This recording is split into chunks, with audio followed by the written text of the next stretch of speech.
আমি কি দিয়া বুঝাইতাম? আম পাতা, জাম পাতা, বড়ই পাতার কোনো অভাব নাই। কোনো পাতা দিয়া কোনো পাতা দিয়া গরম জল করে না, বড়ই পাতার পানি দিয়া কেন গরম জলটা করে? আম পাতা কি দোষ করলো, জাম পাতা কি দোষ করলো, বড়ই পাতা দিয়া কেন গরম জল করা হয়? এই কথা দিয়ে কোনো মৌলবি কয় না। লাল কাপড়, নীল কাপড়, হলুদ কাপড়, কত কাপড় দেখলাম। কবরের কাপড়টা কেন ভাইজান সাদা? এই সাদা দিয়া কেন দাফন করা হয়? এই কথা দিয়ে পৃথিবীর কোনো মৌলবি কয় না রে। এ আমার যুবক,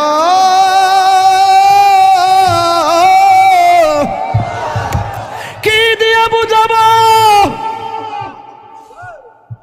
কবরটা কেমন ডেঞ্জারাস? কি দিয়া বুঝাবো মরণটা কত কঠিন? কি দিয়া বুঝাবো তাহিরের একটা দিন চলে যাওয়া মানে হলো আমার জীবন থেকে চিরদিনের জন্য দিনটা চলে গেছে। কোটি টাকা দিয়েও এই ঘন্টার সময়টা আনতে পারতাম না। এখন আমি শ্বাস ফালাইতাছি, একটা টাকা বিল দেওয়া লাগে না। নদীর পারে হাওয়া খাই, বিল দেওয়া লাগে না। পল্লী বিদ্যুতের ফ্যান বাতাস খাইলে বিল দেওয়া লাগে। আইসিইউতে ঢুকা গেলে দিনে 50,000 টাকা গোনা লাগে। আমার আল্লাহ যে কত নিয়ামতের বাতাস আমরা ঢুকাইতেছে, বাইরে কইরাইতেছে, একটা টাকা বিল নেই না। আল্লাহ কয় বিল লাগতো না, শুধুমাত্র তোরা 5 বার আইসা কপালটার মাটির মধ্যে লাগাইয়া দিবি। সুবহান রাব্বিয়াল আলা বলবি। দুনিয়ার মালিকের ডিউটি 20 দিন না করলে 20 দিনের বেতন কাটা। আর আমার আল্লাহ তোরে হাজিরা দিছে দৈনিক 5 বার। 1 মাসও হাজিরা দেও না, 2 মাসও দেও না, মাঝে মাঝে সিটারি হাজিরা দাও। কিন্তু আমার আল্লাহ ইচ্ছা করলে তোমার গলার মধ্যে কাটা লাগাইয়া আমার আল্লাহ রিজিকটারে বন্ধ করে দিতে পারে। এরপরও আমার আল্লাহ রিজিক বন্ধ করে না কেন জানো নি? কারণ হলো আমার আল্লাহ কয় আমি আল্লাহ তোরে মায়া কইরা বানাইছি, মায়া লাগে। আপনি আল্লাহরে বলবেন আল্লাহ, আল্লাহ গো, আল্লাহ গো।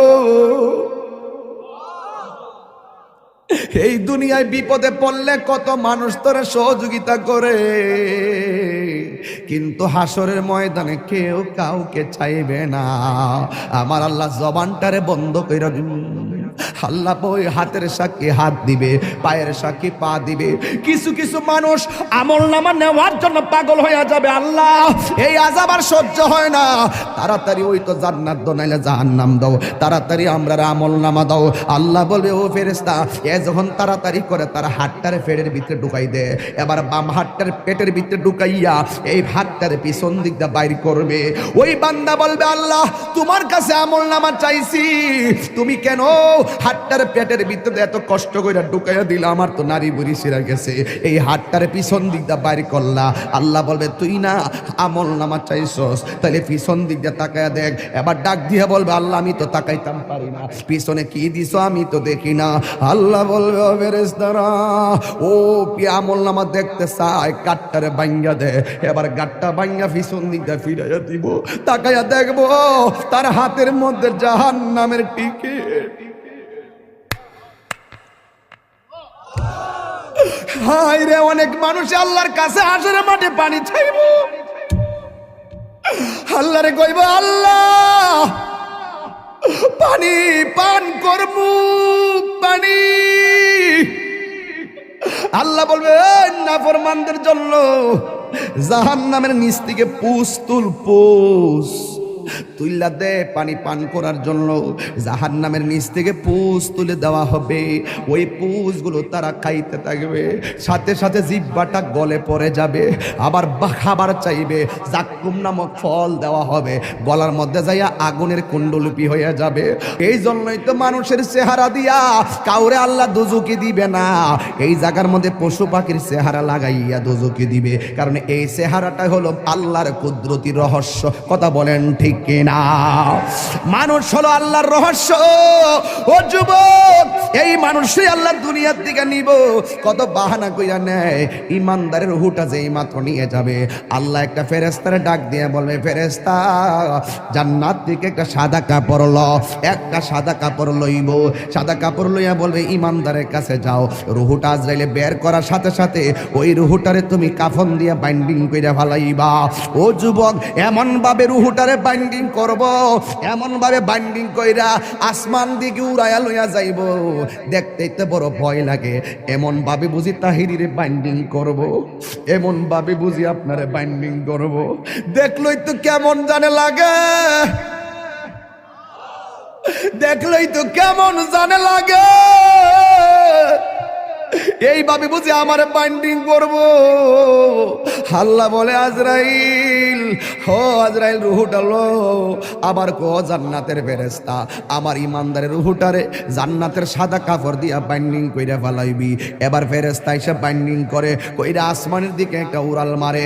এবার আসমানে যায়, প্রথম আকাশের ফেরেশতা কই, ও ফেরেশতা যাওয়ার সময় দেখছি তোমার কোনো গ্রান নাই, কিন্তু এখন কোথায় থেকে খুশবু আসতেছে? কই এটা হইলো কথার কথা বলতেছে আর কি, যদি বাড়ি উড়ার ইমানদার হয় এমনে বলবে এটা হইলো বাড়ি উড়ার ইমানদারের রুহু লইয়া যাইতেছি। সাথে সাথে প্রথম আকাশের ফেরেশতা এই রুহুটারে সালাম দিব। এবার দ্বিতীয় আসমানে গেলে সালাম দিব, তৃতীয় আকাশে গেলেও সালাম দিব, চতুর্থ আকাশে গেলেও সালাম দিব, পঞ্চম আকাশে গেলেও সালাম দিব, ষষ্ঠ আকাশে গেলেও সালাম দিব, সপ্তম আকাশে গেলেও সালাম দিব রে বাবা। এবার যাওয়ার পরে আমার আল্লাহ ডাক দিয়া কয়, ও ফেরেশতা আর সামনে নিস না, আমি আল্লাহ ইমানদারের জন্য একটা বাড়ি বানাইছি। আর সামনে নিস না গো, আমি আল্লাহ একটা বাড়ি বানাইছি। ওই বাড়িটার নাম কি? বাড়ির নাম হলো কোরআনের ভাষায় হলো ইল্লিন। এই রুহুটারে ইল্লিনে রাইখা দে। আর এই দিক দিয়া বাড়ি উড়ার এই আমার বাবার বডিটারে বাইন্ডিং করবার লাইগা বাড়ি উড়ার দোকান থেকে সাদা কাপড় আইনা বডিটারে বাইন্ডিং করলো। মানুষ আইব রে এক নজর দকিতে, মানুষ আইব রে। বিষয়টা দিছেন খুব কঠিন। মানুষ আইব রে এক নজর দেখিতে, মানুষ আইব রে। দেহ কাচার অচিন পাখি, দেহ কাচার ও চিনি পাখি, উইরা যেদিন যাইব রে এক নজর দেখিতে, মানুষ আইব রে। জিহাদ HD media, the Islamic content creator. আমার যুবক ভাইয়েরা, আমার মুরব্বী বাবাজিরা, আমি দেখতেছি অনেকে নগদ 1000 টাকা দিতেছে, অনেকে 500 টাকা দিতেছে, 100 টাকা দিতেছে, অনেকে 10 টাকা দিতেছে। আল্লাহ, এই মাহফিলে হাজার হাজার মানুষ যারা এই মাদ্রাসার জন্য টাকা দিয়ে দিতেছে, টাকা দেওয়ার প্রতিযোগিতায় মাঠে নেমে গেছে, আল্লাহ মেহেরবানি করে তুমি সবার দান গুলাকে তোমার দরবারে কবুল আর মঞ্জুর করে নাও। জোরে জোরে বলুন আমিন। আমার যুবক ভাইরা, এরপরে যদি কেউ দিলটা নরম করে মাহফিলের জন্য মাঝে মাঝে 10,000 5,000 টাকা দিতে চান, আমার একটু মেহেরবানি করে বলবেন, আমি ওয়াজের মাঝখানে সবাই নিয়ে আপনার জন্য দোয়া করে দিয়ে যাব। মা বোনদেরকে বলবো, মা এই মাদ্রাসার জন্য 1,000 টাকা হলো আপনি দিয়া দেন। আপনার 1,000 টাকা নিয়ে আমরা গর্ব কইরা মাঠে যাইয়া মার্কেটে যাইয়া 2 বস্তা সিমেন্ট আইনা মাদ্রাসার কাজে লাগাইতে পারবো। একদিন আপনি থাকবেন না,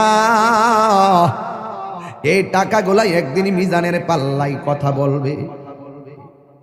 এই দুনিয়ায় চিরদিন আমরা থাকবো না গো। ব্যাংকের মধ্যে টাকা আছে, এই টাকা দিতে চান না, ব্যবসার টাকা আছে দিতে চান না, কিন্তু একটা কথা মনে রাখবেন, মরণের কালে গেলে আপনার কবরের পা যাওয়ার আগে আগে মরণ আপনার সামনে আসবে। আপনার পাশে আপনার সন্তান বসে থাকবে, আপনার পাশে আপনার আপনজন বসে থাকবে, কিন্তু আপনার মরণের কষ্টের ভাগ আপনার সন্তান নিবে না। আপনার কবরে যদি আযাব হইব, এই কবরের আযাবের ভাগ আপনার সন্তান নিবে না, কিন্তু আপনার সন্তান ঠিকই আপনার ব্যাংকের টাকার ভাগ নেওয়ার জন্য কামড়া কামড়ি শুরু করবে। আপনার সন্তান জমিনের ভাগ নেওয়ার জন্য পাগল হয়ে যাবে, কিন্তু আপনার কবরের ভাগ আপনার সন্তান নিবে না। এই জন্য আল্লাহ রাব্বুল আলামিন বলেছেন, মিনহা খলাকনাকুম ওয়া ফিহা নুঈদুকুম ওয়া মিনহা নুখরিজুকুম তারাতান উখরা। এই তো আমি পেয়ে গেলাম, দেখছেন ওয়াজের ভিতরে উত্তরপাড়া সিদ্দিক মিয়া মাছ ব্যাপারী, তিনি দিয়া দিলেন মাদ্রাসার জন্য ৫,০০০ টাকা। এই ৫,০০০ টাকা আমার কাছে ৫ কোটি টাকা মনে হয়। এই টাকাগুলা মাদ্রাসার কাছে লেগে গেলে একদিন হয়তো সে কবরে চলে যাবে, এই সওয়াবটা তার কবরে ফ্লেক্সি হতে থাকবে। আল্লাহ আপনি তার দানটাকে কবুল আর মঞ্জুর করে নেন। সবাই জবানটা খুলে বলুন আমিন। আল্লাহ বলছেন, এই মাটি থেকেই তোমাকে সৃষ্টি করা হয়েছে, এই মাটিতেই তোমাকে দাফন করা হবে, এই মাটি থেকে তুমি একদিন হাসরের ময়দানে উঠবে। আমার যুবক ভাইরা গভীর মনোযোগ, আমাকে বিষয় দিয়েছে কবরের আযাব আর হাসরের ময়দানের ভয়াবহতা। এই ওয়াজগুলো আমি প্রতি মাহফিলে করে দিলটা নরম করে দেওয়া লাগবে। বন্ধুরে আমার, ও বাড়ি উড়ার বন্ধুরা, কুস্তি শাহবাজপুর সাজদাপুরের বন্ধুরা, মাশাআল্লাহ। কোন জায়গা? জাঙ্গালপাড়ার জনাব মোশাররফ হোসেন প্রবাসী, তিনি দিলেন ৫,০০০ টাকা। জোরে করে মারহাবা। আয় রাব্বুল আলামিন, এই দান তুমি কবুল করো, মঞ্জুর করো। আল্লাহ আমি কবরের আলোচনা শুরু করে দিলাম। রিয়াসত বাড়ির আক্তার মিয়া ২,০০০ টাকা। জোরে করে মারহাবা। এই নগদ যারা তুলছেন টেহাড়ি গইন্না আমার কোয়েন কত টাকা উঠছে? আপনারা কেড়ে কেড়ে টেহা দিচ্ছেন, হাত তোলেন। নগদ কে কে দিচ্ছেন, হাত তোলেন। মাশাআল্লাহ, অনেকে দিছে, আলহামদুলিল্লাহ। আমার মনে হয় সবাই যদি অংশগ্রহণ করেন মিনিমাম ৩০-৪০ হাজার টাকা ওঠার কথা। এরপর আমি গইন্না দিক খেলে কত উঠছে টেহাটা গনেন। কেডা? উত্তরপাড়া হুসেন মিয়া দিছে, উসন মিয়া দিছে ২,০০০ টাকা। মারহাবা। স্কুল ভাড়া উসন মিয়া দিছে ২,০০০ টাকা। মারহাবা গন। কেউ রাগ করবেন না, গুসা করবেন না। যারা দিবেন তারা জিতে যাবেন, যারা টাকা দেওয়ার পরে খুশি হয়ে মারহাবা বলেন আপনারা ধন্য হয়ে যাবেন। আর যারা মনটা খারাপ করে ফেলবেন আসামি হয়ে যাবেন। জনাব মোহাম্মদ রুমুজ আলী দিছেন ১,০০০ টাকা। আয়ত আলী সর্দার বাড়ি, রুমুজ মিয়া, আয়দুল আলী সর্দার বাড়ি, রুমুজ মিয়া দিছে ১,০০০ টাকা। মারহাবা কর। আচ্ছা, এখন যারা টাকা দিব আপনারা লিখকে ফেলাইবেন, পরে আমার কাগজটা দিয়েন, আমি একবারে লাস্টে কয়ে দেব ইনশাল্লাহ। হ্যাঁ, আমি ওয়াজটা শুরু ঢুকে গেছি তো, এখন মনটা গেছে দিকে। হ্যাঁ, আর বাকি যা দিবেন আমার কাছে লিখকে দিয়ে দিলে আমি ইনশাল্লাহ ঘোষণা করে দিব। আর সবাই আজকে আমরা দোয়া করে যাবো। রাজি আছি নিমাজান? আপনারা এখন বাড়ি উড়ার মানুষ, দিলটা নরম করে কন, আমাদের আসল বাড়ি কি বিল্ডিং না কবর? এই আওয়াজে মানি না, জোরে জোরে বলো, বিল্ডিং না কবর? বন্ধুরে টান দেন, বন্ধুরে আমার, ও আমার যুবক ভাইয়েরা, আসল ঘরের নাম হলো কবর। এই কবরটাতে যাওয়ার আগে তো আমাদের কাছে আজরাইল আসবে। আজরাইল দেখলে তোমার কেমন লাগবে জানোনি? আমি আপনাদের কাছে জানতাম চাই, বাড়িওরা গ্রামের মধ্যে আজরাইল আইসিনি? কথা কোন আইসিনি? দাদারে লয়া গেছে আজরাইল আইসা, দাদিরে নিয়া গেছে আজরাইল আইসা, আমারও নিয়া যাইব আজরাইল আইসা। আমার নবী বলে আজরাইল বড় ভয়ঙ্কর জিনিস। এই আজরাইলের চেহারাটা দেখলে অনেক মানুষের হাড্ডিগুলা খুলে যাবে। আজরাইলের চেহারা দেখলে অনেকের রগগুলা টাস টাস করে ছিঁড়ে যাবে। আজরাইলের চেহারা দেখলে অনেকের হাড্ডিগুলা চুরমার হয়ে যাবে। এই মুহূর্তে যদি বাড়িউড়া আইল্যান্ডের মধ্যে মোটর সাইকেল একটা উল্টায় পইরা যায়, পা ভাঙ্গা যায়, এক্সরা মেশিন দিয়ে ট্রাই করে কেমন ভাবে ভাঙছে, এই দুনিয়ার ভাঙ্গার মধ্যে পরীক্ষা করে দেখে কেমনে পাটা ভাঙছে। কিন্তু আজরাইলের থাবাই যে তোমার হাড্ডি চুরমার হয়ে যাবে, এটা ধরার মতন কোনো মেশিন এখন আবিষ্কার হয় নাই। যেমন ভাবে হায়াত কিনার ফ্যাক্টরি এখনো আবিষ্কার হয় নাই। কথা বলেন ঠিক কিনা? আমার যুবক ভাইয়েরা, আমার নবী বলেন আজরাইল দেখলে বেঈমানগুলো এমন পাগল হয়ে যাবে, তার পাশে তার সন্তান বসে থাকবে, তার পাশে তার আপনজন বসে থাকবে, কিন্তু তার কষ্টের ভাগ তার স্ত্রীও নিবে না, তার কষ্টের ভাগ তার আম্মাও নিবে না। এই জন্যই তো আমার নবী বলেছেন পৃথিবীর মধ্যে মানুষের দুইটা সিস্টেম, একটা হলো বেঈমানের জিন্দেগি, আর একটা হলো ইমানদারের জিন্দেগি। বেঈমানের জিন্দেগি করলে আজরাইলে তাবা খাইয়া রক্তগুলা পানি পানি হইয়া যাইব, পানি পানি হইয়া যাইব, মনের দুঃখ বলার কোনো জায়গা থাকবে না। কিন্তু যদি ইমানদার হতে পারো, ইমানদার হইলে তোমার কাছে আজরাইল আসবে, আয়সা ঘরের দরজার মধ্যে আজরাইলে তোমার সালাম দিব, জোরে জোরে কি আল্লাহু আকবার বলা যাবে না? যুবক, আজরাইল আয়সা তোমার সালাম দিয়া বলবে আল্লাহ আমারে পাঠাইছে আপনার হায়াতের জিন্দেগি শেষ দিকে, এখন আপনার রুহটা নিয়ে যাবো। ইমানদার বলবে আজরাইল আর দেরি করো না, তাড়াতাড়ি আমার রুহটারে লইয়া যাও, আমার এই দুনিয়া ভালো লাগে না গো। আর দুনিয়া সিজনুল মুমিনিন, দুনিয়াটা হলো মুমিনের জন্য জেলখানা। বেঈমানরা মনে করে এই দুনিয়াটা হলো একমাত্র বালাখানা। ইমানদার ডাক দিয়া বলবে ও আজরাইল, আমার রুহটারে তাড়াতাড়ি লইয়া যাও, এই দুনিয়ায় আমার ভালো লাগে না। এবার ইমানদারকে আজরাইল বলবে ঠিক আছে আপনি প্রস্তুতি নেন। এবার আজরাইল বলবে তোমার রুহটার আমি মুখ দিয়া নিতেছি।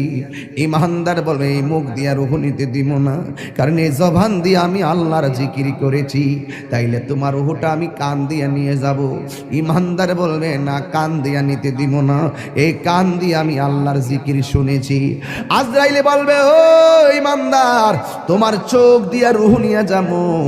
ইমানদার বলবে না না না না, এই চোখ দিয়ে আমার আল্লাহর কুদরত দেখে দেখে আমি আল্লাহরে গবেষণা করেছি, এই চোখ দিয়া রুহ নিতে দিব না। আল্লাহ ডাক দিয়া বলবে আজরাইল, আজরাইল বলবে আল্লাহ তোমার প্রেমিকে মুখ দিয়া রুহ নিতে দেয় না, তোমার প্রেমিকে কান দিয়া রুহ নিতে দেয় না, তোমার প্রেমিকে চোখ দিয়া রুহ নিতে দেয় না। আমার আল্লাহ বলে আজরাইল,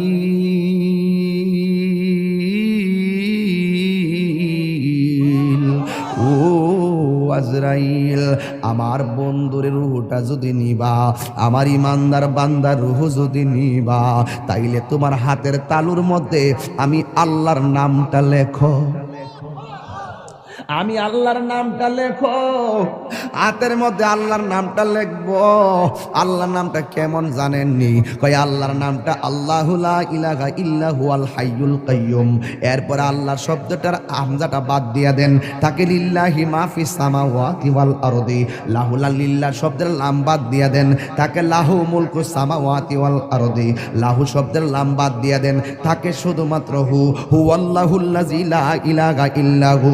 এই জন্য আল্লাহর নামটা হলো আমার আল্লাহর ইসমে জাতের নাম। কথা বলেন ঠিক না? अल्लाह अल्लाह क्या मुबारक नाम है, अल्लाह अल्लाह आशिकों का काम है। मकान चुश्ती नमाजी पंज़गाना फवाइलुल लिल मुसल्लिन अल्लज़ीना। जोरे जोरे के अल्लाहु আকবার বলা যাবে না। আমার যুবক, আজরাইল ইমানদার চোখের সামনে আল্লাহর নামটা যখন দেখবে, ওই ইমানদার আল্লাহর নামটা যখন দেখবে, সারা জীবন সে আল্লাহর নামে ফানা ছিল, সারা জীবন সে নবীর প্রেমে ফানা ছিল। ও যুবক রে, ইমানদার যখন শুইয়া শুইয়া আল্লাহর নামটা দেখব, তখন ইমানদার আল্লাহর নামের উপরে ফানা হইয়া যাবে। ও আমার দয়াল নামে এত গো মধু,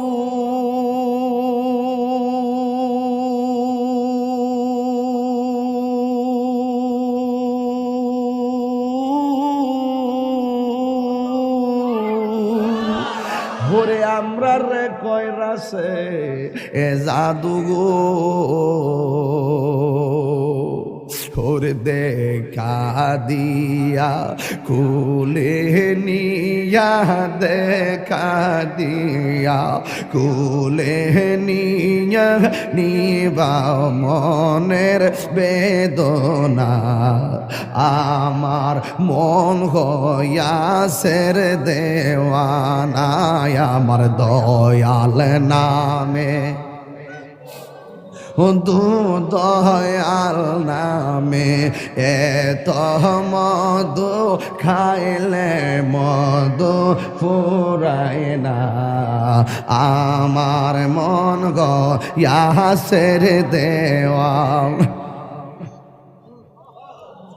আরে তোমারে পাইবার হায়াসি,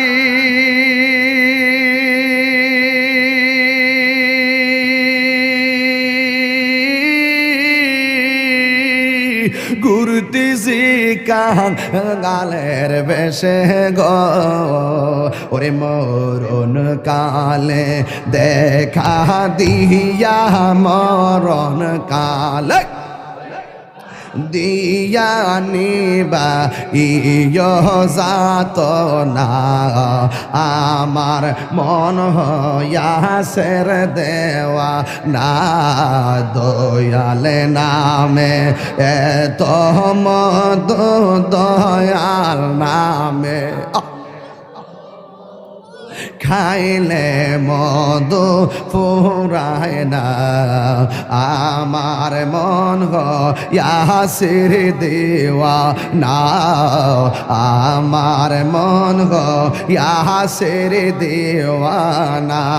একটা জবান বন্ধ রাখবেন না, জবানটা খুলে বলু সুবহানাল্লাহ। হে আমার বন্ধুরি, ও বাড়িওয়ালার বন্ধুরা, ও আমার মইনদের বন্ধুরা, ও আমার সাজদাপুরের বাবা, কুস্তির বাবা, বুড্ডার বাবা, যত জায়গা থেকে আসছে রে বাবা, ও মল্লেশ্বরের বাবা, আমার আল্লাহ বলে আজরাইল তোমার হাতের তালুর মধ্যে আমি আল্লাহর নামটা লেখো, আল্লাহর নামটা দেখে ইমানদার আল্লাহর নামে ফানা হইয়া যাবে। এই সুযোগে আজরাইলে ইমানদারের রুহটার সার্জারি কইরা লইয়া যাইব। ইমারে বাবা ছোট বাচ্চা মায়ের স্তন থেকে দুধ পান কইরা যেমনে ঘুমায়া গেলে টের পায় না, ইমানদার বাড়ি ওরা ভাঙ্গা ঘরে এমন ভাবে ঘুমায়া যাইব যারা পরিমাণ কোনো টের পাবে না। আর জোরে জোরে কন্যা আল্লাহু আকবার। এই জন্য আমার যুবক আল্লাহ কয় মাটি থেকে তোরে বানাইলাম, এই মাটিতেই তোরে দাফন করা হবে। আপনি চলে গেলেন, আপনাকে বড়ই পাতার গরম জল দিয়া গোসল করাইতেছে। কেহ লইল আতর লোবান, কেহ লইল জল। আমি কি দিয়া বুঝাইতাম? আম পাতা, জাম পাতা, বড়ই পাতার কোনো অভাব নাই। কোনো পাতা দিয়া বড়ই, কোনো পাতা দিয়া গরম জল করে না। বড়ই পাতার পানি দিয়া কেন গরম জলটা করে? আম পাতা কি দোষ করলো? জাম পাতা কি দোষ করলো? বড়ই পাতা দিয়া কেন গরম জল করা হয়? এই কথা দিয়ে কোনো মৌলবি কয় না। লাল কাপড়, নীল কাপড়, হলুদ কাপড়, কত কাপড় দেখলাম। কবরের কাপড়টা কেন ভাইজান সাদা? এই সাদা দিয়া কেন দাফন করা হয়? এই কথা দিয়ে পৃথিবীর কোনো মৌলবি কয় না রে। এ আমার যুবক,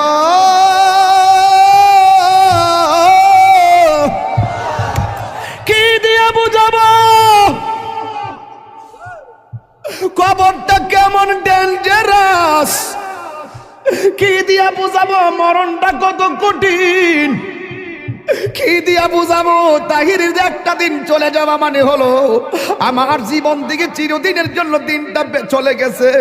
কোটি টাকা দিয়েও এই ঘন্টার সময়টা আনতে পারতাম না। এখন আমি শ্বাস ফালাইতাছি, 1 টাকা বিল দেওয়া লাগে না, নদীর পারে হাওয়া খাই বিল দেওয়া লাগে না, পল্লী বিদ্যুতের ফ্যান বাতাস খাইলে বিল দেওয়া লাগে, আইসিইউতে ঢুইকা গেলে দিনে 50,000 টাকা গোনা লাগে। আমার আল্লাহ যে কত নিয়ামতের বাতাস আমরারে ঢুকাইতাছে বাইরে কইরাইতাছে, 1 টাকা বিল নেই না। আল্লাহ কয় বিল লাগতো না, শুধুমাত্র তোরা 5 বার আইসা কপালটারে মাটির মধ্যে লাগাইয়া দিবি। সুবহান রাব্বিয়াল আলা বলবি। দুনিয়ার মালিকের ডিউটি 20 দিন না করলে 20 দিনের বেতন কাটা, আর আমার আল্লাহ তোরে হাজিরা দিছে দৈনিক 5 বার। 1 মাসও হাজিরা দেও না, 2 মাসও দেও না, মাঝে মাঝে সিটারি হাজিরা দাও, কিন্তু আমার আল্লাহ ইচ্ছা করলে তোমার গলার মধ্যে কাটা লাগাইয়াও আমার আল্লাহ রিজিকটারে বন্ধ কইরা দিতে পারে। এরপরও আমার আল্লাহ রিজিক বন্ধ করে না কেন জানো নি? কারণ হলো আমার আল্লাহ কয় আমি আল্লাহ তোরে মায়া কইরা বানাইছি, মায়া লাগে। আল্লাহ ডাক দিয়ে কয় আল্লাযী خلقك فسواك فعدلك في أي صورة ما شاء ركبك। আমার আল্লাহ তোরে সুন্দর নমুনায় বানাইছি, এই জন্য আমার আল্লাহকে খলাকতু বিয়াদাইয়া, আল্লাহ এই চেহারাটারে নিজের হাতে বানাইছে। আল্লাহ বলে মিনহা খলাকনাকুম, আমি এই মাটি থেকে তোরে বানাইছি, মানে আদম রে বানাইছে। আদম হলো ডাইরেক্ট মাটি দিয়া তৈয়ার, আমরা কইলাম মা বাবার নুতফা দিয়া তৈয়ার। বন্ধুরে আমার এই চেহারাটা ডাইরেক্ট আমার আল্লাহ নিজের হাতে বানাইছে। এই জন্যই তো মানুষের চেহারা দিয়া কাউরে আল্লাহ দুজকি দিবে না, এই জায়গার মধ্যে পশু পাখির চেহারা লাগাইয়া দোজকে দিবে, কারণ এই চেহারাটা হলো আল্লাহর কুদরতি রহস্য। কথা বলেন ঠিক কিনা? মানুষ হলো আল্লাহর রহস্য। ও যুবক, এই মানুষই আল্লাহ দুনিয়ার দিকে নিব, কত বাহানা কইরা নেয়। ইমানদারের রূহটা যেই মাত্র নিয়ে যাবে, আল্লাহ একটা ফেরেশতারে ডাক দিয়ে বলবে, ফেরেশতা জান্নাত থেকে একটা সাদা কাপড় ল, একটা সাদা কাপড় লইব, সাদা কাপড় লইয়া বলবে ইমানদারের কাছে যাও। রূহটা আজরাইলে বের করার সাথে সাথে ওই রূহটারে তুমি কাফন দিয়া বাইন্ডিং কইরা ফেলাইবা। ও যুবক, এমন ভাবে রূহটারে বাইন্ডিং করব, এমন ভাবে বাইন্ডিং কইরা আসমান দিকে উড়াইয়া লইয়া যাইব, দেখতেই তো বড় ভয় লাগে। এমন ভাবে বুঝি তাহিরিরে বাইন্ডিং করব, এমন ভাবে বুঝি আপনারে বাইন্ডিং করব, দেখলই তো কেমন জানে লাগে, দেখলই তো কেমন জানে লাগে। এইভাবে বুঝি আমার বাইন্ডিং করব। আল্লাহ বলে আজরাইল, হো আজরাইল রূহটা লো। আবার কো জান্নাতের ফেরেশতা, আমার ইমানদারের রূহটারে জান্নাতের সাদা কাপড় দিয়া বাইন্ডিং কইরা ফেলাইবি। এবার ফেরেশতা এসে বাইন্ডিং করে কইরা আসমানের দিকে একটা উড়াল মারে। এবার আসমানে যায়, প্রথম আকাশের ফেরেশতা কই, ও ফেরেশতা, যাওয়ার সময় দেখছি তোমার কোনো গ্রাণ নাই, কিন্তু এখন কোথায় থেকে খুশবু আসতেছে? কই এটা হইলো কথার কথা বলতেছে আর কি, যদি বাড়ি উড়ার ইমানদার হয় এমনে বলবে, এটা হইলো বাড়ি উড়ার ইমানদারের রূহ লইয়া যাইতেছি। সাথে সাথে প্রথম আকাশের ফেরেশতা এই রূহটারে সালাম দিব। এবার দ্বিতীয় আসমানে গেলে সালাম দিব, তৃতীয় আকাশে গেলেও সালাম দিব, চতুর্থ আকাশে গেলেও সালাম দিব, পঞ্চম আকাশে গেলেও সালাম দিব, ষষ্ঠ আকাশে গেলেও সালাম দিব, সপ্তম আকাশে গেলেও সালাম দিব রে বাবা। এবার যাওয়ার পরে আমার আল্লাহ ডাক দিয়া কয়, ও ফেরেশতা আর সামনে নিস না, আমি আল্লাহ ইমানদারের জন্য একটা বাড়ি বানাইছি। আর সামনে নিস না গো, আমি আল্লাহ একটা বাড়ি বানাইছি। ওই বাড়িটার নাম কি? বাড়ির নাম হলো কোরআনের ভাষায় হলো ইল্লিন। এই রুহুটারে ইল্লিনে রাইখা দে, আর এই দিক দিয়ে বাড়ি উড়ার এই আমার বাবার বডিটারে বাইন্ডিং করবার লাইগা বাড়ি উড়ার দোকান থেকে সাদা কাপড় আইনা বডিটারে বাইন্ডিং করলো। মানুষ আইব রে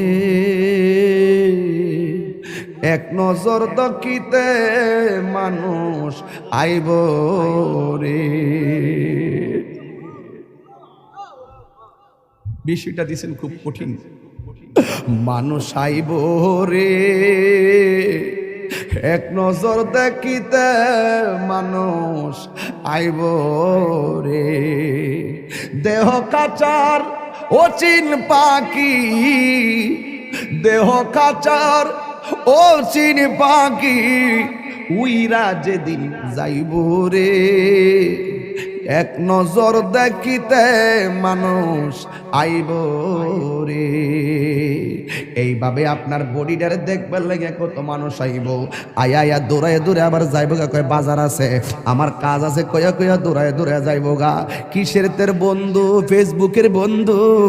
এই বন্ধু তোরে দেখার জন্য একটা মিনিটের জন্য আইব, আয়া কোন রকমের দেখকে আবার বন্ধু তোরে ফালাইয়া যাইব গা। কিসের তোমার বন্ধু? দায় কয়েকটা মিনিট জানাজার ময়দানে যাইব, ভালো করে মাটিও দিবে না, কয়ে ক্রিকেট খেলা আছে, এই কথা বইলা বন্ধু চলে যাবে। তার মানে বোঝা গেল এই দুনিয়ার বন্ধু তোমার কবরের আপন না, যিনি কবরে আপন হবে তিনি আছে শাহে মদিনা। কথা বলেন ঠিক কিনা? হাত তুলে বলো ঠিক কিনা বলো। আমার নবী কবর আসার ক্ষমতা আছে না?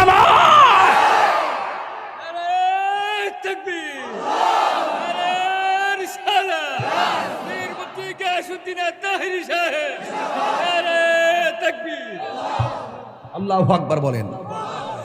এবার ইমানদারের রুহু হলো ইল্লিনে, বডি হলো বাড়িউরা। ইমানদারের রুহুরে বাইন্ডিং করে লইয়া গেছে জান্নাতের কাপড় দিয়ে আমার আল্লাহ, আর এই বাড়িউরার ইমানদারের বডিটারে বাইন্ডিং করবার লাগে বাড়িউরার কাপড় আইনা কবর লয়ে যেতেছে। আল্লাহ ডাক দিকে, এই ফেরেশতা, আমার প্রেমিক যাইতেছে গড়ে, যায়া রুহুটা নিয়ে তার ভিতরে ঢুকাই দিয়া। কবরে তো দুইজন ফেরেশতা আইব, আমি তো তিনজন আইব। ওই একজন আয়া রুহু দিয়ে যাইব গা, দুইজন আয়া প্রশ্ন করবো, জোরে কন্যা সুবহানাল্লাহ। সপ্তাহ কোন যাইতো না।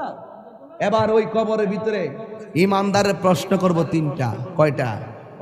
রাসূল বলেন, মৃত্যু যেমন সুখ, মৃত্যু যেমন দুঃখ, কবরও তেমন দুঃখ, কবরও তেমন সুখ, হাসরও তেমন সুখ, হাসরও তেমন দুঃখ। দুঃখের রাস্তা, সুখের রাস্তা, আমরা চাইব কোন রাস্তা? তো সুখের রাস্তা চাইলে তো সুখের কাজ করা লাগবে। কারো কারো জীবনে দুঃখগুলি সুখ হয় না, আহমদ সে সুখের, নূর নবী সে সুখের আলোকিত আয়না। তার রঙে রঙিন হলে দুঃখগুলি আর দুঃখ রয় না সবার জীবনে। আল্লাহুম্মা সাল্লি মাওলানা মুহাম্মদ ওয়া আলা আলি সাইয়্যিদিনা। বাজান, আপনারা যদি কেউ উঠেন আমি কষ্ট পাবো। আমি আসল ঘরের ওয়াজ করতেছি। যদি কেউ মন খারাপ করেন আর ডান বাম সান আর মুখে হাসি আসে, তাইলে আপনার মুসিবত। কেরে? আসল ঘরে না। রাসূল বলছেন কবর হইল আখিরাতের প্রথম মঞ্জিল। ওই প্রথম মঞ্জিলের কথা বলতেছি। আর আপনি যদি ফেসবুক চালানো ওয়াজে বসে বসে, সেটা দুঃখজনক। আমার দিকে তাকান, কবরে সুখ আছে কিনা? রাসূল বলেন বেনামাজের জন্য কবরে তিনটা শাস্তি।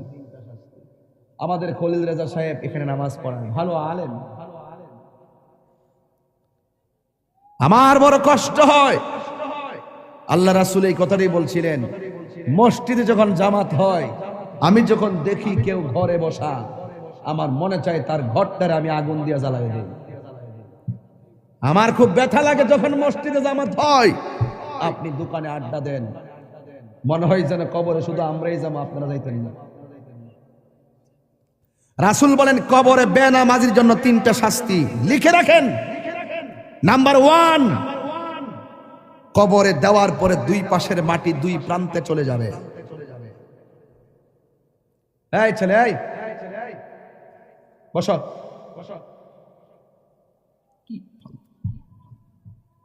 এই ছেলেরা, কবরে বেনামাজের জন্য কয়টা শাস্তি বলছি?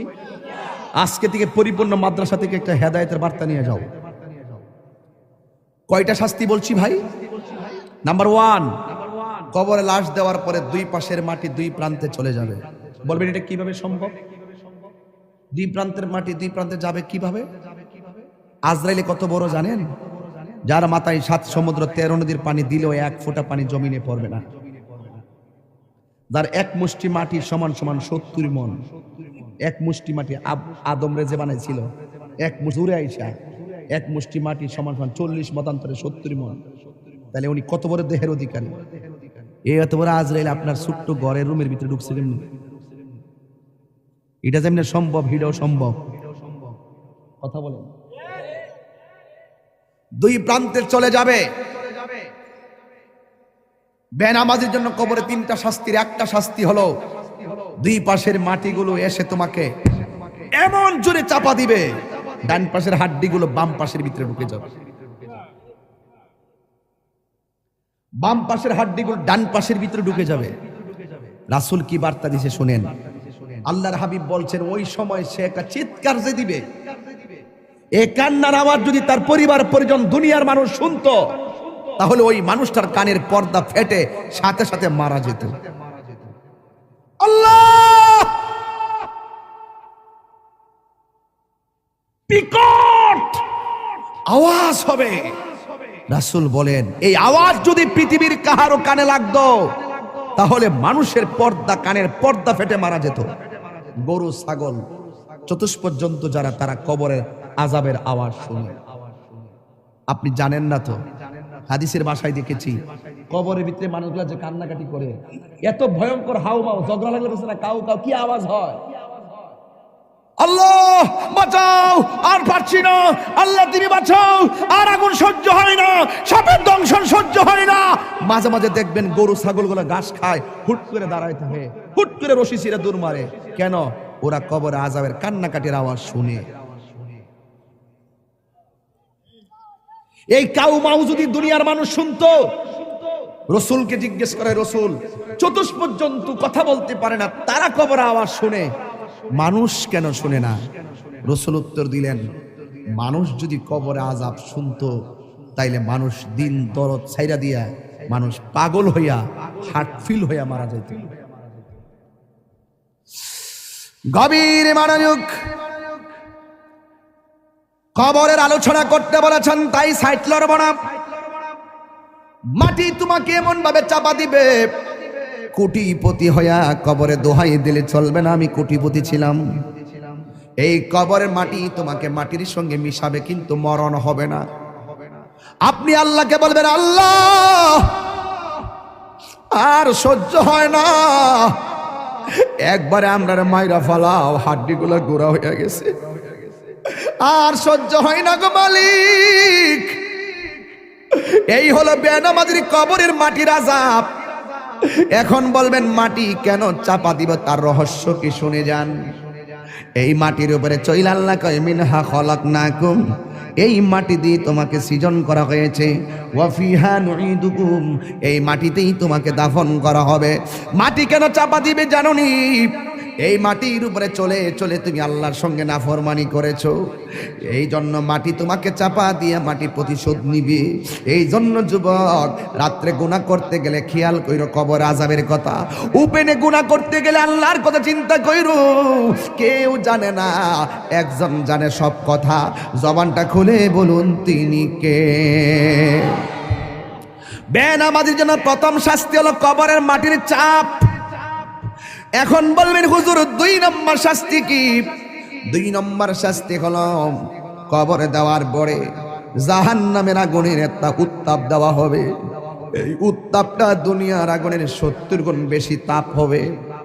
আল্লাহরে বলবা, আল্লাহ আর সহ্য হয় না, বাঁচাও। কিন্তু ওই জায়গার মধ্যে আগুন নিভাবার কোনো ফায়ার সার্ভিস নাই।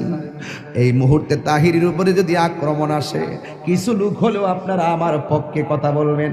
খলিল সাহেবের উপরে আক্রমণ আসলে কিছু লোক হলেও আপনারা কথা বলবেন। বাড়ি ওরা যদি একটা বংশের নাম কোনচান দিয়ে চেয়ারম্যান সাহেবের বাড়িতে যদি আগুন লাগে, বা আমার বাড়িতে আগুন লাগলে পাশের বাড়ির মানুষকে আগুন নিভাতে যাবে না ভাই? যাবে না? যাবে না? আমার বাড়িতে আগুন লাগলে পাশের বাড়ির মানুষ আগুন নিভাতে যাবে, কিন্তু ঘরের পাশে কবরে আগুন দাউ দাউ করে জ্বলতেছে, আগুন নিভাইবার কোনো ব্যবস্থা আসেনি রে বাবা। এই জন্য বেনামাজির কবরে আগুন ধরে দিবে, অবস্থা ভয়াবহ হবে। 3 নম্বর বেনামাজির কবরে 3 নম্বর শাস্তি হলো, বেনামাজির কবরে একটা সাপ ঢুকবে, যেই সাপের দাঁতগুলো হবে 70 গজ লম্বা, চোখগুলো হবে দুনিয়ার আগুনের চাইতে 70 গুণ লাল। ওই সাপটার মাথায় থাকবে মহিলাদের চুলের গোছার মতন চুল। ওই সাপের গায়ের মধ্যে দুর্গন্ধ থাকবে। আমরা একটা সাপের দুর্গন্ধ সহ্য করতে পারি না, নাকে ধরে যাই, লাশের গন্ধ সহ্য করতে পারি না, কিন্তু ওই সাপের গায়ের মধ্যে এমন দুর্গন্ধ থাকবে গো, এই সাপের দুর্গন্ধ যদি কাহারো নাকের মধ্যে লাগতো, ওই মানুষটা কলেরা হইয়া সাথে সাথে মারা যাইত। এমন দুর্গন্ধ সাপ কবরে ঢুকাইয়া দেওয়া হবে। ও তাহিরি হুজুর, এই সাপটা কতটুকু লম্বা? বুখারী শরীফের হাদিস খুললা দেখেন, এই সাপের দৈর্ঘ্য হলো 450 কিলোমিটার লম্বা। এমন বিষাক্ত সাপ তোমার পায়ের মধ্যে সুবল দিবে না, তোমার কপালের মধ্যে সুবল দিবে না। কারণ মানুষের বডির ভিতরে কোন দিক দিয়ে শয়তান মানুষের ভিতরে ঢুকে জানেননি? কান দিয়া ঢুকে না, নাক দিয়া ঢুকে না, চোখ দিয়া ঢুকে না, শয়তান মানুষের ভিতরে প্রবেশ করে নাভি দিয়া, নাভি দিয়া। এই জন্য ওই শয়তানের পাল্লাই পইরা যারা নামাজ চাইরা দিছ, ওই সাপটা তোমার নাভির মধ্যে এমন জোরে 70 গজ দাঁতটা বসাইয়া দিয়া বডিটারে আলাদা কইরা 70 গজ মাটির নিচে নিয়ে ঢুকাইয়া দিবে। আপনি বলবেন আল্লাহ আর সহ্য হই না গো। ও যুবক, পায়ে হাত দিয়া বইলা যায়, নামাজ ছাড়লে আল্লাহ বড় অসন্তুষ্টি হইয়া যায়। একদম মুসা নবীর কাছে একটা মহিলা আসলেন, আয়েশা বলতেছে, মুসা নবী গো, আমি এমন গুনাহ করছি, আল্লাহর কাছে 100 বার ক্ষমা চাইলে মনে হয় কেন জানে আল্লাহ ক্ষমা করবে না। আমি এত তওবা করি, চোখের পানি ফেলায়া কান্দি গো মুসা নবী। আপনারা আওয়াজ করে বলেন, মুসা নবী কি নরম নবী না গরম নবী? মুসা নবীর আয়েশা বলে, নবী গো, আমি এমন গুনাহ করছি আমার আল্লাহ ছাড়া কেউ জানে না, কিন্তু আমি এমন ভাবি আল্লাহর কাছে ক্ষমা চাই, কিন্তু আমার আল্লাহ ক্ষমা করবে কিনা আমি জানি না। কেন জানে মনে হয় আমার আল্লাহ আমাকে ক্ষমা করবে না। এবার মুসা নবী ডাক দিয়ে গো, পাগলনি, তুমি কি এমন গুনাহ করছো যে এই গুনার কারণে আল্লাহর কাছে তওবা করার পরও তোমাকে তওবাটা কবুল হবে কিনা তুমি মনে করতে পারো না? এবার মহিলা ডাক দিয়ে বলে, নবী গো, আপনি তো আল্লাহর সঙ্গে কথা বলেন, আপনি আল্লাহরে যাইয়া আমার নামটা ধরে কইবেন, আমি মহিলার দোয়া আল্লাহ কবুল করছেনি, আমার গুনাহগুলো আল্লাহ মাফ করছেনি। এবার মুসা নবী ডাক দিয়ে মহিলা, তুমি কি এমন গুনাহ করছো যেই জন্য তোমার কথা আল্লাহর কাছে গিয়ে আমি তুলে ধরার জন্য বলেছ? এবার মহিলাটা ডাক দিয়ে বলে, নবী গো, আমি একটা অন্যায় করছি। কই কি অন্যায়? কই আমার বিয়ে হয় না, কিন্তু আমি একটা মানুষের সঙ্গে অবৈধ মেলামেশা করেছি, এরপরে আমি বুঝতে পারি নাই আমার পেটের মধ্যে একটা সন্তান চলে এসেছে। এখন মনে মনে ভাবলাম এই সন্তানটার আমি কি করব, কিন্তু মারার তো কোনো পদ্ধতি পাইলাম না। আমি একটা আস্তে আস্তে কোনো রকমভাবে কাপড় চোপড় দিয়া দিয়া চলাফেরা করি, মানুষকে আমি বুঝতে দেই না যে আমি হামেলা। এই জন্য আমি কোনো রকম ভাবে চলাফেরা করি, কাপড় চোপড় পরি যেন মানুষে না বুঝে। কিন্তু আমি এমন ভাবে দিন যত বাড়তে শুরু করলো, আমার শরীরটা ভারী হইতে শুরু করলো। শেষ পর্যন্ত যখন 6-7 মাস হলো, মানুষ আমারে দইরা ফেলাইব আমার অস্বাভাবিক অবস্থা দেখলে। এরপর আমি জঙ্গলে জঙ্গলে যায়া যায়া ঘুরছি যেন মানুষ আমারে ধরতে না পারে। ও নবী গো, নবী গো, নবী গো, আপনি জানেননি গো, আমি যখন দেখলাম 10 মাস 10 দিন হয়ে গেল, একদিন আমার পেটের ব্যথা উঠে গেল, মনে হয়েছে যেন আমার সন্তানটা হইব। কোনো দাইমারে ডাকলে শাস্তি হইয়া যাইব, কোনো দাইমারে ডাকলে সাক্ষী হইয়া যাইব, কোনো মহিলারে ডাকলে সাক্ষী হইয়া যাইব। এখন আমি কি করব? নিজে নিজেই প্রসব করাইছি আমার সন্তান, এখন আমি কি করব? এতদিন আমি পেট গোপন করছি, এখন আমি বাচ্চাটা গোপন করব কেমনে? এক তো আমি জিনা কইরা গুনাহ করলাম, 2 নম্বর সন্তান হইয়া গেছে, এখন আমি সন্তানটা লোক সমাজে লইয়া গেলে আমি কলঙ্কিনী হইয়া যাইব। মুসা নবী, আমি কি ভয়ঙ্কর গুনাহ করছি জানেননি?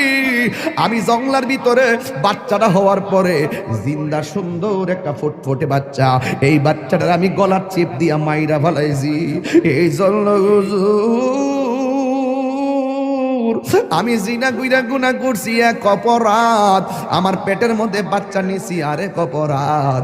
এই বাচ্চা হওয়ার পরে আমি গলা চিপ দিয়া মাইরা ফেলাইছি, এটা আমার অপরাধ। এবার মুসা নবীর ইয়া মুসা কালিমুল্লাহ, মাফ হইবনি গো, আমার গুনাহ মাফ হইবনি। মুসা নবী তো গরম নবী, মুসা নবী ডাক দিয়া কম বক্তার মহিলা, যাও যাও, এখান থেকে চলে যাও, এখান থেকে চলে যাও, এখান থেকে চলে যাও। ইন দি মিন টাইমে মহিলা ডাক দিয়া কয়, মুসা নবী গো, অনেক আশা ভরসা লইয়া আপনার কাছে আসছিলাম, আপনি আমারে তাড়াইয়া দিতেছেন, কিন্তু এখন আমি কি করব? এবার মুসা নবী কয়, না না, তুমি যে অন্যায় করছো তোমার কোনো ক্ষমা হওয়ার কথা না। এই মুহূর্তে আল্লাহ ডাক দিয়ে কয়, ও মুসা রে, ও মুসা, যে অপরাধটা তুমি বড় মনে করছো, এর চাইতে আরো বড় গুনাহ আছে, তুমি জানো নি? যেই গুনাহ করলে আমি আল্লাহ এর চাইতে আরো বেশি অসন্তুষ্টি হইয়া যায়। কয় কি? কয় যারা ইচ্ছা কইরা নামাজ চাইরা দে, ওই বান্দার উপরে আমি আল্লাহ এর চাইতে বেশি বেজার হইয়া যায়। এই জন্য যুবক, কবরের শাস্তি বড় ভয়ঙ্কর। নামাজের শাস্তি 3টা। 1 নম্বর কবরটা হয়ে যাবে সংকুচিত, 2 নম্বর কবরে সাপ আসবে, 3 নম্বর কবরে আগুন ধরাইয়া দেওয়া হবে। যদি তুমি ইমানদার হইতে পারো তাইলে তোমার কবরের মধ্যে আবার 3টা শান্তি। 1 নম্বর হইল তোমার কবরের ভিতরে আমার আল্লাহ জান্নাতের বিছানাটা পাঠাইয়া দিবে। 2 নম্বর হলো এই কবরে শোয়ার পরে ডান দিকে তুমি তাকাইলে একটা নূরের বাতি দেখতে পারবা। তুমি জিজ্ঞাসা করবা, ও নূরের বাতি, তুমি কোথায় থেকে আমার কবরে আলো দাও? কয়, আমারে চিনো না, আমি হইলাম দুনিয়ার তোমার 5 ওয়াক্ত নামাজ আর নেক আমল। এবার ইমানদার বাম পাশে তাকাবে, তাকাইয়া দেখবে আর একটা নূরের বাতি দেখা যায়। ইমানদার বলে, তুমি কে গো? কয়, আমারে চিনো না, আমি হইলাম সেই আলো, আমার আল্লাহ আমারে পাঠাইছে। আমি সূর্যের আলো না, আমি চাঁদের কোনো আলো না। তুমি যে দুনিয়ায় কোরআন তেলাওয়াত করেছো, তোমার কোরআন তেলাওয়াতটা আমি আল্লাহ রাব্বুল আলামিন, আমি তেলাওয়াতটাকে আমার আল্লাহ তোমার কবরের ভিতরে আলো বানায়া পাঠাইছে, তোমার কবরের অন্ধকার দূর কইরা দেওয়ার জন্য। জোরে জোরে কি আল্লাহু আকবার বলা যাবে না? তার মানে প্রমাণ হয়ে গেল, মৃত্যু যেমন দুঃখ আছে, মৃত্যু যেমন সুখ আছে, কবরও তেমন সুখ আছে, কবরও তোমার দুঃখ আছে। এই কবর থেকে তুমি একটা ময়দানে উঠবা, ওই ময়দানটার নাম হলো হাসরের ময়দান। জোরে জোরে কি আল্লাহু আকবার বলা যাবে না? ওই ময়দানে তুমি এমনি উঠবা না, উলঙ্গ অবস্থায় উঠতে হবে।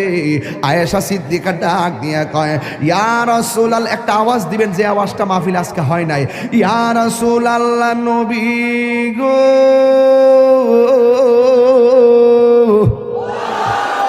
ইয়া রাসূলুল্লাহ, আপনি যে বললেন এই কবরস্থান থেকে, কবর থেকে মানুষে হাসরের ময়দানে উলঙ্গ অবস্থায় উঠবে, একজনে লজ্জাস্থান তো আরেকজনে দেখা পালাইব।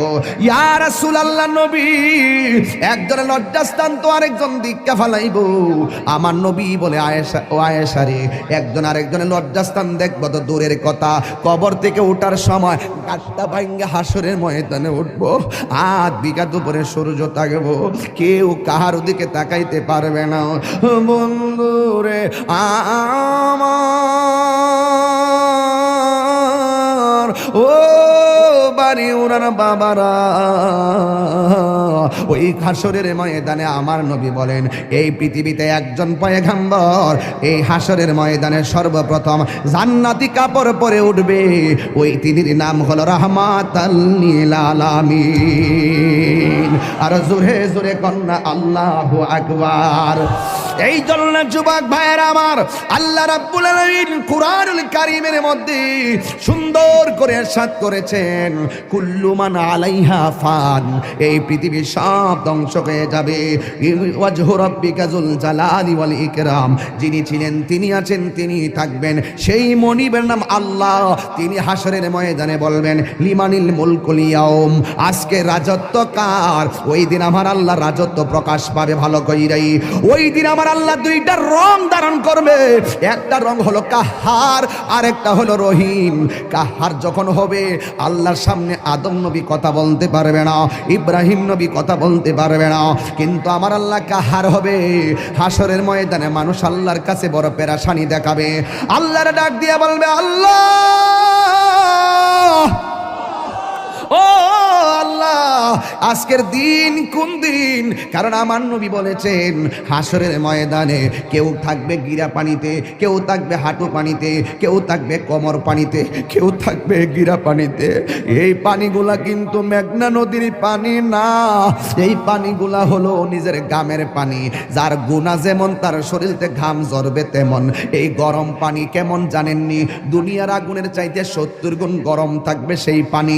ওই পানিতে যখন আপনার পা থাকবে, হাড্ডি থেকে গোশতগুলো আলাদা খুলে গিয়ে আপনি কঙ্কাল হয়ে যাবেন। ওই কঠিন মুসিবতের সময় আপনার হাড্ডির মধ্য থেকে গোশত আলাদা হয়ে যাবে।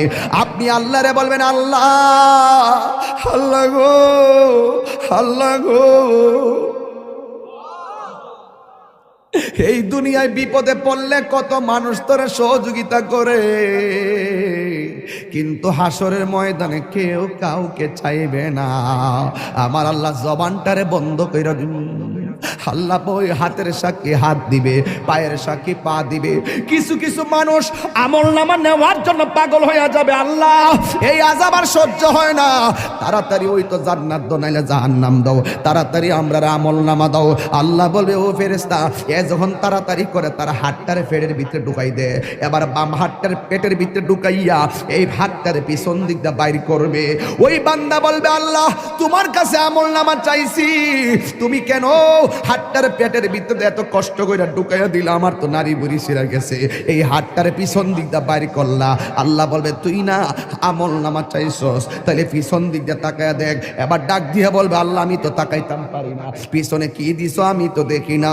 আল্লাহ বলবে ও ফেরেশতারা, ও কি আমল নামা দেখতে চায়? গাটটারে ভাঙ্গা দে। এবার গাটটা ভাঙ্গা পিছন দিক দিয়ে ফিরাইয়া দিব, তাকাইয়া দেখবো তার হাতের মধ্যে জাহান্নামের টিকিট। হায় রে, অনেক মানুষ আল্লাহর কাছে হাসরের মাঠে পানি চাইব, আল্লাহরে কইব আল্লাহ পানি পান করমু, পানি। আল্লাহ বলবে নাফরমানদের জন্য জাহান্নামের নিচ থেকে পুষ তুল, পুষ তুইলা দে পানি পান করার জন্য। জাহান্নামের নিচ থেকে পুষ তুলে দেওয়া হবে, ওই পুষগুলো তারা খাইতে থাকবে, সাথে সাথে জিহ্বাটা গলে পড়ে যাবে। আবার খাবার চাইবে, জাক্কুম নামক ফল দেওয়া হবে, গলার মধ্যে যাইয়া আগুনের কুণ্ডলিপি হয়ে যাবে। আল্লাহরে ডাক দিয়ে বলবো আল্লাহ, তোমারে কইছি একটু পানি দাও, এমন পানি দিলা।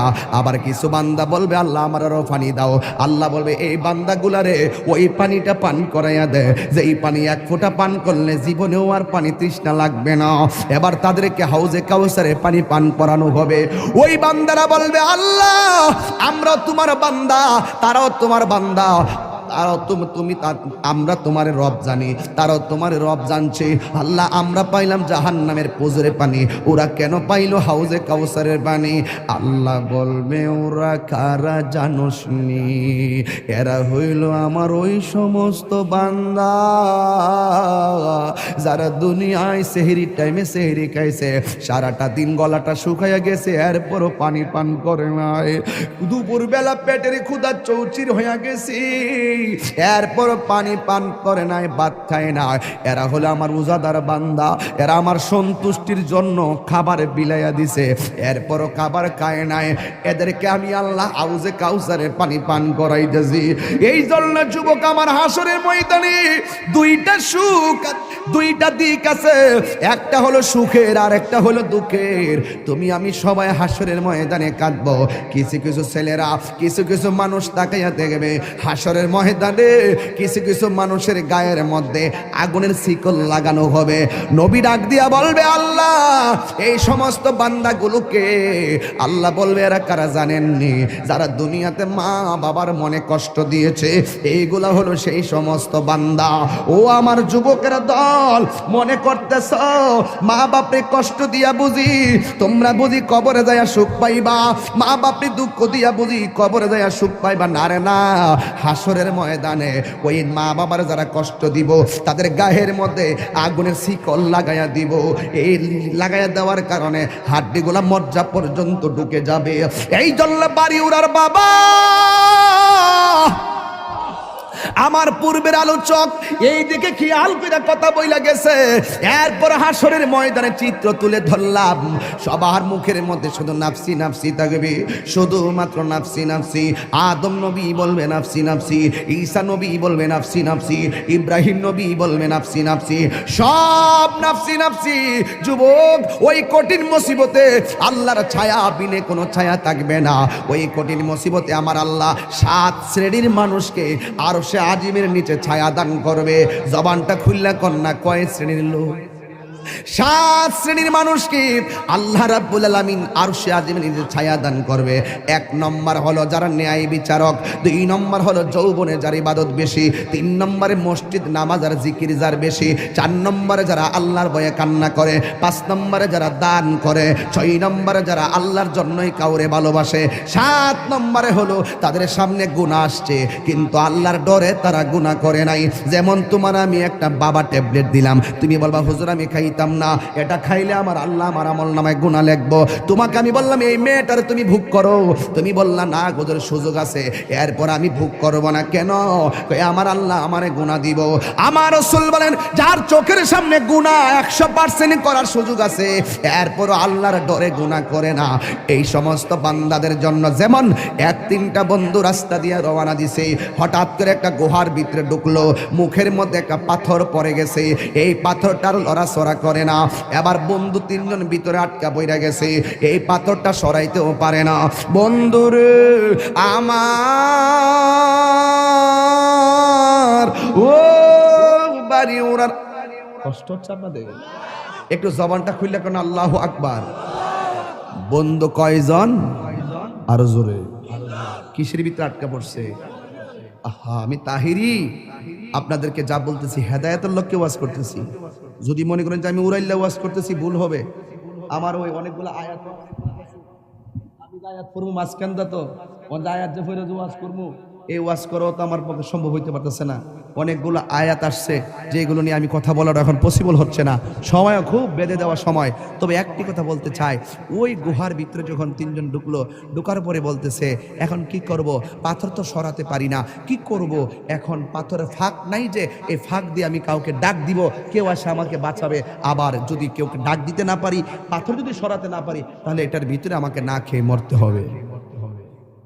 এখন 3 বন্ধু বলতেছে তাহলে একটা কাজ করো, নিশ্চিত মৃত্যুর মুখে পড়ে একজন আরেকজনকে কয় জীবনে যদি কোনো ভালো কাজ করে থাকি, চলো ওই ভালো কাজটাকে পুঁজি করে আল্লাহকে বলি, আল্লাহ তুমি আমাকে এই কাজটার উসিলাই তুমি আমাকে মাফ করে দাও। এবার এক বন্ধু কয়, আল্লাহ একটা মেয়েকে আমি তাড়া করেছিলাম, মেয়েটাকে তাড়া করার পরে মেয়েটা খুচুট খেয়ে নিচে পড়ে গেছে, আমি তাকে ভোগ করার জন্য তার শরীর থেকে ওড়নাটা সরাই ফেললাম, তার শরীর থেকে কাপড়টা সরাই ফেললাম, আমি তাকে ভোগ করার জন্য তার উপর ঝাঁপিয়ে পড়লাম। মেয়েটা আমাকে বলল, হে যুবক তুমি আমাকে ভোগ করবা, আমি নিরুপায়, আমি অস্থির, আমি কি করব, এখন আমি বাঁচতে পারবো না, আমি হয়তো এখন নিঃসন্দেহে আমার ইজ্জত লুণ্ঠন হয়ে যাবে, কিন্তু তুমি আমাকে ভোগ করার আগে তোমাকে আমি একটা কথা বলি, তোমার সামনে তো নিশ্চিত আমাকে তুমি ভোগ করতে পারবা, আমার তো বাঁচার কোনো উপায় নাই, তবে একটা কথা, তুমি আল্লাহকে ভয় করো। ওই ছেলেটা পাহাড় থেকে বলতেছে, আল্লাহ ওই দিন আমি মেয়েটার উপর থেকে লাফ মেরে দাঁড়িয়ে গিয়েছিলাম, আমি কাপড় পরিয়ে দিয়েছিলাম, ওড়নাটা পরিয়ে দিয়েছিলাম, আমি তাকে সসম্মানে বাড়িতে পৌঁছে দিয়েছিলাম, একমাত্র তোমাকে ভয় করে, নিশ্চিত পাপ কাজ থেকে আমি দূরে চলে এসেছিলাম শুধু তোমাকে ভয় করে। যদি সত্যিকার অর্থে তোমাকে ভয় করে থাকি তাহলে পাথরটা সরায় দাও। কথাটা বলতে দেরি, পাথরটা সরে গেছে। রাসূল বলেন নিশ্চিত তার সামনে গুনাহ আছে, নিশ্চিত গুনাহ, সুযোগ আছে। বৃষ্টি পড়তেছে, মালিকে টিনের ঘরে ঘুমাইতেছে, হুট করে কলিজাল লয়ে গেছে, টিনের ঘরের আওয়াজে, বৃষ্টির আওয়াজে হয়তো মালিকের টের পাবে না, কলিজালটা হাতের মধ্যে নিয়ে কেউ মারতেছে, নিশ্চিত 20-25টা মাছ উঠবে। কেউটা মারতে যায় কয় মালিককে দেখতো না, চুরি যে কর্ম গুণা তো হইব, থাক দে। দুধ দোহন করছে, হুট করে কয় 2 কেজি হইছে, আধা কেজি 1 পা পানি দিয়ে দিই, দামটা একটু বেশি পাবো। পানিটা মিশানোর সুযোগ আছে, না কেউ দেখে না, আল্লাহ দেখতেছে।